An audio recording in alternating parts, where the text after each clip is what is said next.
Chegamos a uma das aulas mais importantes da nossa jornada. E essa aula, né, que é a oitava, nós vamos descobrir o que é essa tal figura do ego. O ego é essa imagem mental, essa ideia sobre quem eu sou, e isso é o conjunto de todas as nossas verdades da nossa vida. Vamos analisar esse exemplo para a gente entender isso melhor. Digamos que esse cara aqui, ele escolheu para si, entre todas as profissões que ele poderia escolher, ser administrador. Mas quais será que são as crenças, as verdades que estão por trás dessa decisão, dessa identidade que ele escolheu para si? A primeira crença é porque o pai dele também é administrador. Então, por influência do seu pai, por ser um caminho de tradição, um caminho mais seguro na família, ele resolveu se tornar também administrador. Porque ele não sabia qual profissão ele iria escolher. Então, a segunda crença que levou ele a tomar essa decisão é porque ele saiu da escola e aí ele tinha que tomar uma decisão sobre o trabalho dele. E aí, ele poderia ser empreendedor, ele poderia ser qualquer outra profissão, mas como ele não tinha nada melhor, né, na hora de escolher ali, então ele seguiu o caminho do pai, da tradição, e essa é mais um ponto que reforça a sua decisão. E por fim, porque ele quer ter uma carreira numa multinacional. Então ele tinha um parente que também trabalhava numa multinacional e acabou influenciando ele. Ele sempre conversava com esse parente, sempre gostava, né, dos tipos de conversa, da carreira dele, e ele acabou se influenciando, né, e criando isso para si, uma própria verdade. E aí, todas as nossas verdades, então, todas as nossas crenças, elas fazem parte de todas as nossas áreas da vida. Em cada área eu vou criar uma identidade. Eu vou criar uma imagem de como eu quero ser visto por mim mesmo e como eu quero que os outros me vejam. E aí eu começo então a vivenciar as minhas experiências de vida. Nessas experiências, eu vou querer que essa minha imagem ela seja aceita e amada pelos outros. Eu vou querer passar uma imagem de perfeição. Então, quando eu estiver numa social, conversando com um amigo, eu vou falar daquele contrato milionário que eu fechei. Eu vou mostrar que olha só como eu sou bem-sucedido, olha só como o que eu faço é importante, olha só como o que eu faço tem valor, né? Quando a gente estiver num relacionamento, aí o cara ele fala assim: "Eu vou te fazer a mulher mais feliz desse mundo". Por quê? Porque ele quer que essa mulher aceite ele. Ele quer que ela case com ele, né? Então ele passa para ela essa imagem que esse homem que ela está se casando é algo que ela pode amar, que ela pode confiar.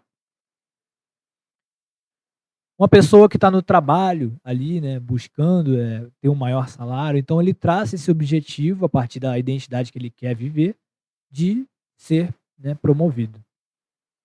E um pai de família, ele quer ser bem visto pelo seu filho, ele quer ser admirado, então ele está sempre reforçando: "Olha só como o papai te ama, olha só como o papai te dá as coisas", né.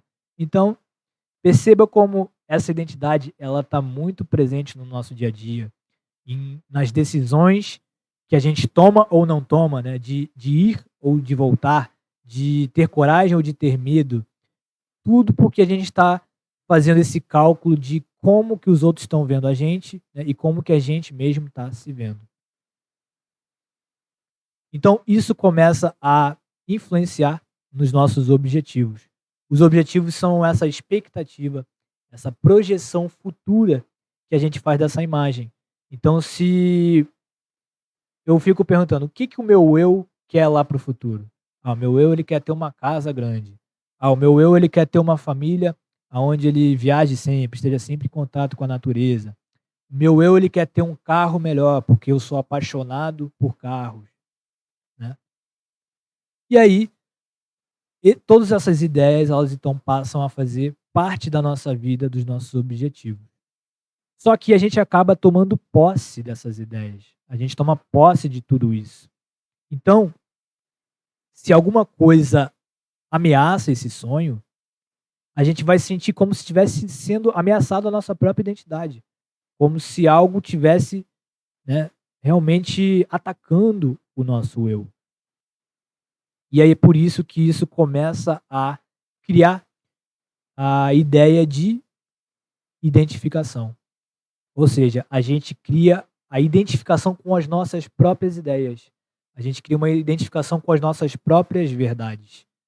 E por isso que nós, quando algo soa contrário a essa ideia, a gente quer defender elas, porque é como se aquilo ali estivesse atacando o nosso próprio eu. Mas para que isso fique um pouco mais claro, vamos dar um exemplo sobre um conflito que um casal tem na hora de decidir aonde eles vão passar suas férias. Então, cada um deles vai ter o seu mundo mental, né, o seu eu, que é formado pelas suas percepções e pelas suas crenças. Esse cara aqui, ele é um cara que tem verdades dinheiristas e um pouco, né, machistas. Então, na hora dele escolher para onde que ele quer ir, ele tem as seguintes verdades que vão influenciar ele. Dinheiro tem que ser gasto com coisas que dão retorno. Então, ele não vai querer fazer uma viagem muito cara, né? Ele acha também que gastar muito com viagem é desperdício. Então, mais uma verdade que reforça essa crença aqui e a decisão dele. Então, ele quer passar as férias num local ali baratinho, né, no próprio estado onde ele mora. E ele também acha que mulheres são impulsivas com dinheiro. Então, ele não quer deixar a mulher dele escolher aonde ele vai, porque ele acha que ela vai escolher um local caro. Já a esposa, ela tem outro eu, ela tem uma outra visão de mundo. As verdades dela são formadas através de outras percepções, crenças, né, e de um outro ângulo que ela enxerga. E essas verdades são: primeiro, gastar conosco, depois corremos atrás. Então ela não é uma mulher que só se preocupa com dinheiro, ela não é uma mulher que fica acumulando, não é dinheirista, né? Então ela prioriza na vida dela os gastos com a família, os gastos com lazer, os gastos com relacionamento. Ela também acha que viagem, né, viajar é o melhor investimento da vida. É um dinheiro que vale a pena ser gastado. É um dinheiro que, né, a gente vive experiências que ficam para sempre na nossa memória. E ela também se sente um pouco pressionada, porque todas as amigas dela já viajaram para fora. E ela não quer ser a única, né, do grupo que ainda não saiu do Brasil. E aí, por isso, essas decisões vão fazer com que ela queira passar, né, as férias no local internacional, no caso que é a Tailândia. A gente nem precisa dizer que isso vai causar um grande conflito, né? Ou seja, vai virar um duelo de egos, um duelo de eus. Essa batalha que não tem fim. Por quê? Porque as decisões deles são contrárias. As verdades são, né, opostas na hora de decidir isso. E aí começa aquela batalha. Começa, né, a vitimização e a retaliação, de um apontar para o outro. Não, porque você não pode gastar dinheiro, porque mulher é tudo impulsiva. Aí ela começa a falar: mas você também é um dinheirista, você fica me julgando todas as mulheres e tal, né? Então cada um vai defender a sua verdade como se fosse, né, o seu próprio corpo mental ali. E cada ameaça vai sentir, né, com que os dois lados estejam ameaçados. Então, o que a gente tira dessa aula é que a gente tem que tomar cuidado com a identificação das nossas ideias. A gente tem que aprender a não se identificar com elas. Tudo bem a gente ter as nossas próprias verdades, só que a gente não pode carregar elas para sempre, porque às vezes na nossa vida a gente quer ir por um outro caminho, mas a gente está preso naquela velha identidade.